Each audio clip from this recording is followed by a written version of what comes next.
Dijelek-jelekin saya juga diam. Dicela, direndah-rendahkan saya juga diam. Dihujat, dihina-hina saya juga diam. Tetapi hari ini di Jogja saya sampaikan saya akan lawan.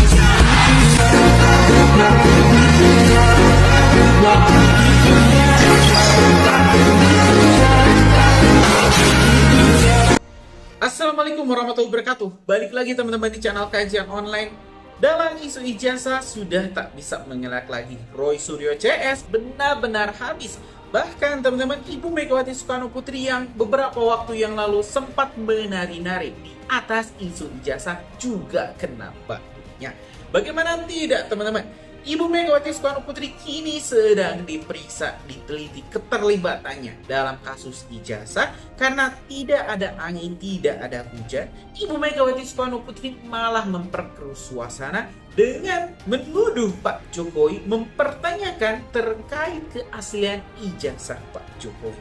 Padahal ini Ibu Megawati Soekarno Putri harusnya menjadi orang pertama yang membela Pak Jokowi karena selama 4 periode lamanya Pak Jokowi itu bersama bergandengan tangan beriringan jalan dengan Ibu Megawati. Kan tidak pernah ada permasalahan ketika ya Pak Jokowi ini menjadi calonnya dari PDIP, baik itu di Solo, DKI, bahkan 2 kali presiden tidak ada tuh yang mempermasalahkan soal ijazah Pak Jokowi. Tapi kenapa saat Pak Jokowi sudah berseberangan jalan, pecah kongsi, tiba-tiba ya Ibu Megawati menyerang ijazah Pak Jokowi. Nah, ini akan sangat menarik teman-teman. Kita hari ini bakal melihat jalannya proses penyelidikan apakah benar Roy Suryo CS ini dibiayai oleh aktor politikus terkenal Indonesia. Nah, mending kita langsung saja kaji informasi selengkapnya. Ya, pemirsa, Bareskrim Mabes Polri ini mengumumkan menghentikan penyelidikan atas kasus dugaan kepemilikan ijazah palsu Presiden ke-7 Republik Indonesia Joko Widodo. Bareskrim Polri juga memastikan bahwa ijazah milik Jokowi ini adalah asli. Artinya Joko Widodo adalah alumni dari Fakultas Kehutanan UGM tahun 1985. Dan apakah dengan adanya hal ini, artinya laporan Joko Widodo atas nama 5 orang akan naik ke tahap penyidikan. Akankah kemudian 5 orang tersebut nanti juga bisa naik statusnya menjadi tersangka? Malam hari ini kita akan membahasnya. Kita ke informasi lain, Ketua Umum PDI Perjuangan Megawati Soekarno Putri menyinggung polemik ijazah palsu yang ramai diperbincangkan belakangan ini. Dalam pidato sambutannya di acara peluncuran buku di Badan Riset dan Inovasi Nasional Jakarta, Mega tak menyinggung langsung nama pemilik ijazah yang dituding palsu. Namun ia menantang agar pihak yang sedang digugat tak perlu ragu menunjukkan ijazahnya jika asli.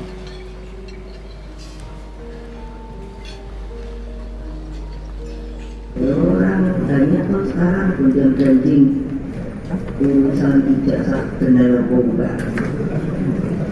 Ya kok susah aja. Kalau ada ijazah itu dulu pasti ada ini ijazah saya. Itu. Nah, dengan demikian, nah ini kan saya pusing ya, ngurusin orang terus waktu saya. Memang kami dari tim belum mendiskusikan lebih lanjut. Itu yang saya bisa sampaikan di awal ini ya. Kemudian yang kedua adalah saya perlu sampaikan juga, justru menurut saya satu entry point dari pihak kepolisian menyatakan bahwa ini asli, kan begitu kan. Nah ini justru setelah ini jika memang ada yang mengatakan itu palsu, itu hoax apa segala macam, itu menurut saya bisa mungkin diambil tindakan-tindakan yang memang sesuai dengan ketentuan kalau Pak Joko Widodo melaporkan, kan begitu. Nah, sedangkan yang dilakukan oleh terlapor di Polda Metro Jaya waktu itu kan mereka berdiskusi, berdialog, berdialektika, ya, karena memang nggak ada kepastian, kan begitu. Nah, jadi ini timing ya, soal timing nih berarti. Iya, jadi sini sebenarnya hanya timing aja. Jadi kalau dibilang, wah tadi judulnya apa? Ini nanti terancam tersangka. Enggak, justru menurut saya ini membuktikan ya bahwa itu asli, kan begitu kan dari sisi pihak kepolisian menyatakan. Nah, kalau misalnya habis ini misalnya ada tuduhan-tuduhan seperti itu. Kalau misalnya memang ada pihak-pihak yang mau melaporkan, itu bisa kena menurut saya. Kan begitu. Dari sisi hukum begitu. Kita taunya palsu atau enggak dari mana? Kan kemarin nggak ada yang tahu nih kan. Tapi kalau terhadap 5 terlapor yang kemarin dia sudah melaporkan lebih dulu? Ya kan belum tahu. Sekarang baru diumumkan. Kecuali diumumkannya sebelumnya. Kan begitu. Ini dari pandangan secara hukum ya, menurut kami seperti itu. Kan bagaimana bisa kita mengatakan itu palsu, asli, sebelum ada keterangan seperti ini. Contoh salah satunya ya maksudnya. Tapi bukan saya dalam hal ini secara tim kemudian mengambil kesimpulan terkait tim ya, belum. Karena memang kita masih membahas lebih lanjut. Tapi secara pribadi menurut kacamata pengetahuan yang saya tahu seperti itu. Demikian. Ya, ikut mempengaruhi, saya netral. Tapi orang nggak percaya. Iya kan? Nah, Iya. pasti orang analisa, oh ini pasti dia cawe-cawe nih. Iya, paman sendiri tuh. Apalagi paman sendiri. Nah, kami tidak dapat bukti itu. Termasuk Cawe-cawenya. Iya, termasuk uang. Kalau ada, itu ditelusuri ya? oh iya, ada informasi katanya dari Seknek dikasih uang segala macam. Nggak ada itu. Jadi ini hoak-hoak semua. 90% berita di dunia maya ini kan hoax. Itu namanya post-truth itu begitu. Post-truth. Nah, ya post-truth. Iya. Tapi ya namanya dalam politik selalu ada analisa. Nah, saya sendiri berpendapat kalau melihat gelagat dari awal-awal dulu, saya rasa Jokowi itu enggak pernah memikirkan untuk anaknya jadi cawapres itu. Enggak. Pada mulanya. Pada mulanya enggak itu. Iya kan? Karena Iya, ada apa? jejak digitalnya ada itu. Iya, karena dia itu kayaknya kalau saya tafsir ya. Ya, Ini kan, tafsir ya? Iya, tafsir. Nah, kan dia ajak Prabowo masuk kabinet. Ya. Ya kan? Kira-kira nih ngomong, Iya. nah, giliran yang akan datang Bapak deh saya dukung. Kira-kira begitu. Sekarang Bapak masuk dulu kabinet kan? Kira-kira gitu kan? Nah, lalu dia warawiri ke sawah di Jawa Tengah, Ya, Kebumen. mengajak Menhan.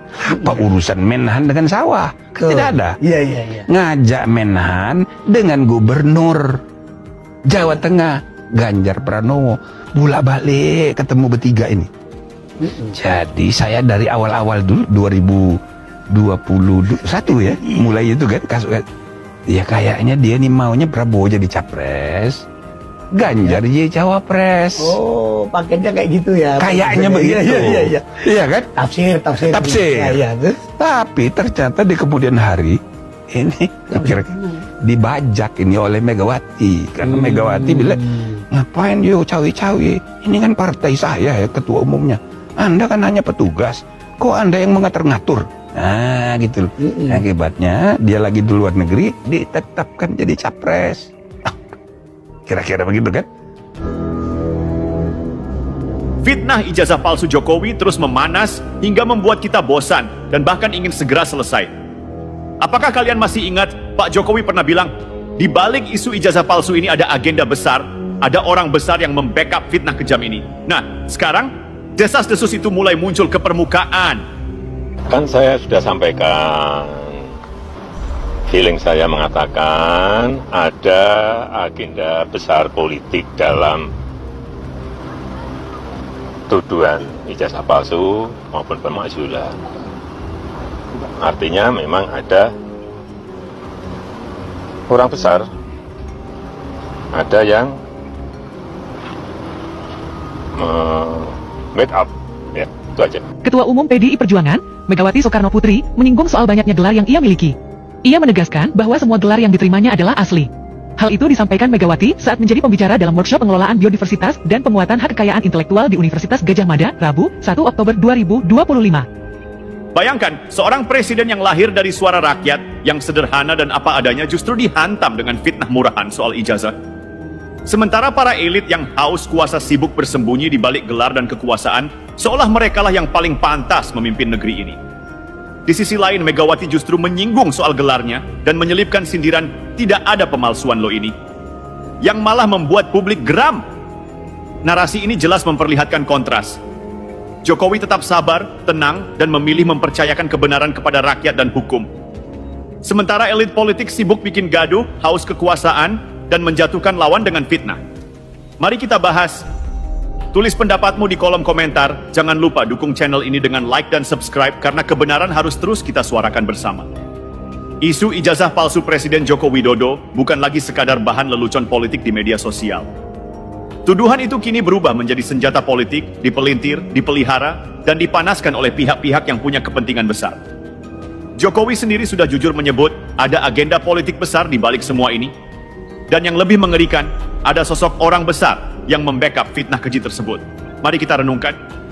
Jokowi, seorang presiden yang lahir dari rakyat biasa, yang karier politiknya tanpa garis keturunan elit, kini justru menjadi sasaran fitnah paling brutal dalam sejarah politik modern Indonesia. Mengapa? Karena Jokowi berhasil merebut hati rakyat. Karena Jokowi membuktikan bahwa seorang anak tukang kayu bisa menjadi Presiden Republik Indonesia tanpa harus lahir dari dinasti politik atau partai besar. Dan inilah yang membuat para elit gelisah. Mereka yang merasa punya hak istimewa atas kursi kekuasaan tidak rela melihat rakyat bersatu di belakang Jokowi. Mereka iri, mereka takut kehilangan kendali.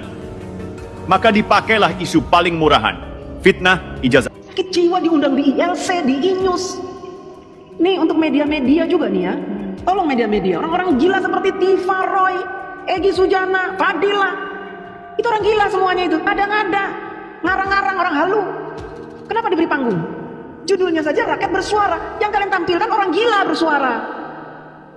Karena kami miris melihat bangsa ini diobrak-abrik setiap hari oleh orang-orang model Tifa, Roy Suryo, Egy Sujana, orang FPI, HTI.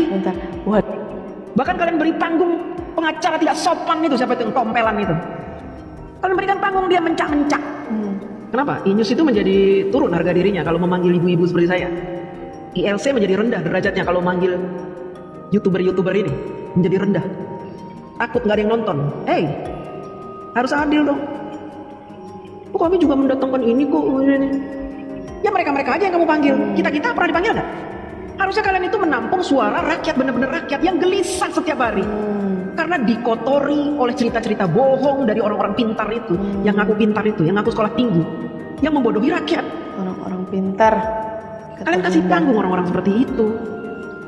Artinya apa? Kalian itu ikut-ikutan membuat gaduh Indonesia. Kalau zaman Pak Soeharto sudah diberendel kalian itu bikin gaduh. Biarkanlah negara ini maju. Kenapa sih nggak suka ngeliat Indonesia maju? Kenapa media-media ini mencari rating itu hanya dengan cara-cara yang kotor, licik, busuk, mengundang orang-orang seperti itu, mengotori pikiran orang-orang awam, membuat orang pusing. Akhirnya orang-orang bodoh bercerita di media sosial tentang ijazah Pak Jokowi. Saya yakin ijazah Pak Jokowi palsu. Sok tahu. Saya percaya dengan Roy Suryo. Tidak ada satupun temuan Roy Suryo yang terbukti benar. Kacau semuanya temuan Roy Suryo itu. Iya benar kata Bunda ya. Bener loh. Dia bukan ahli. Dia itu cuma apa? Tukang bacot. Nggak ada keahlian dia. Cendekiawan. Sudah dia membuat temuan apa? Kalau meneliti bokep, jago dia. Walah. Tapi masih diberi panggung, bahkan teriak-teriak di atas panggung. Perhatian ini untuk media-media ini ya. Kalau kalian tidak bisa mengatur orang-orang yang datang, jangan salahkan YouTuber-YouTuber terus bersuara. Karena ini hak kami untuk bersuara. Kalian bikin gaduh, kami membungkam mulut kalian. Kegaduhan yang tercipta selama kurang lebih 3 tahun belakangan ini oleh kaum pembenci, oleh orang-orang yang punya titel tinggi, rerot, cukup membuat kita pening, membuat kita bingung. Kegaduhan ini sengaja memang diciptakan oleh kelompok pembenci. Tapi mereka lagi-lagi berkelit ketika kita sebut mereka ini kaum pembenci. Oh, saya ilmuwan, saya peneliti. Loh, saya ini pengamat, saya ahli hukum tata negara, saya mantan menteri, saya doktor, saya ahli forensik. Bukan karena saya benci. Nah terus tujuan kalian mengotak-atik ijazah Pak Jokowi untuk apa? Apa kepentingannya? Apa untungnya? Kami membela rakyat. Rakyat yang mana? Kami tidak butuh ijazah Pak Jokowi diperlihatkan di muka publik. Tidak butuh. Baik, Mas Rifai, bagaimana menanggapi mengenai hal ini dan juga yang disampaikan oleh Mas Aziz? Akhirnya Barreskrim memberikan jawaban nampaknya atas polemik yang selama ini beredar di tengah masyarakat. Ya, pertama gini Mbak Ken, sejak awal Pak Jokowi termasuk juga kami tim penasihat hukum, kami meyakini bahwa ijazah itu memang asli. Kenapa? Karena ya bagaimanapun Pak Jokowi yang menjalankan perkuliahan selama 5 tahun, juga beliau yang mengikuti skripsi dan segala macam, sampai juga memperoleh ijazah itu dari UGM. Nah, berangkat dari keyakinan itu, karena itu kemarin kami pada akhirnya terpaksa menggunakan upaya hukum itu lebih kepada untuk menguji kebenaran ini. Karena kami juga tidak mau situasi yang terus berkembang ini bisa membalikan fakta yang kami yakini, kan begitu. Dan kami menggunakan jalur hukum itu karena ini negara hukum, hanya itulah cara satu-satunya gitu ya. Karena ada dua sisi, satu pihak menyatakan ini asli, satu pihak tidak asli. Maka walaupun sebelumnya sudah sempat bertemu juga ya dengan pihak-pihak yang melaporkan juga. Sudah pernah di pengadilan, kami digugat. Betul. Kami sudah digugat. Ini kan kami sudah ini 2 tahun yang lalu, kami digugat ya. Kami pikir sudah selesai. Beliau sudah lengser, sudah ingin hidup dengan cucunya, dengan kegiatan sosial. Ternyata di akhir tahun justru dimulai oleh teman-teman TPO yang melaporkan Pak Jokowi di Barreskrim. Jadi ini juga upaya hukum bukan kami mulai. Tapi oke lah, kita tidak bicara mundur. Hari ini juga kami tentunya kami mengapresiasi apa yang sudah disimpulkan oleh Barreskrim. Bukan kepada asli atau tidak asli, tapi paling tidak apa yang kami yakini terbukti benar adanya gitu. Karena ya kembali lagi ini adalah fakta gitu kan. Nggak mungkin lah teknologi itu mengubah kebenaran, kan begitu. Nah, terkait dengan yang disampaikan oleh rekan Aziz, pada intinya satu, Pak Jokowi itu juga kemarin mengupayakan upaya hukum di Polda itu hanya untuk mengupayakan keadilan bagi martabat dan kehormatannya. Tidak ada tendensi ingin memenjarakan siapa-siapa, itu hanya bagian dari proses ya. Yang beliau ingin perjuangkan adalah beliau ingin mendapatkan keadilan. Karena sebetulnya Pak Jokowi juga katanya mengaku sedih kalau ini justru berlanjut begitu. Ya teman-teman, barusan kita sudah menengok informasi lengkap terkait para dalang isu ijazah yang rupa-rupanya tidak akan bisa lagi tidur nyenyak, tidak akan lagi bisa hidup tenang. Karena ya kepolisian sudah mengantongi nama-nama orang-orang yang bakal ditetapkan menjadi tersangka. Nah, siap-siap juga ini Bu Megawati Soekarno Putri, mungkin ya kalaupun tidak tertangkap, saya yakin Pilpres 2029 posisi partainya juga akan makin sulit karena tidak ada lagi Pak Jokowi. Itu sudah membuktikan di Pilpres 2024 ya Ibu Megawati gagal memenangkan Ganjar dan juga Mahfud karena ya ternyata elektabilitas Pak Jokowi walaupun sudah bukan lagi seorang presiden itu terlalu besar teman-teman. Maka dibuatlah isu ijazah untuk menghancurkan elektabilitas Pak Jokowi, tapi bukannya hancur, rakyat malah tambah sih. Gimana nih teman-teman? Setuju nggak sih dengan saya barusan?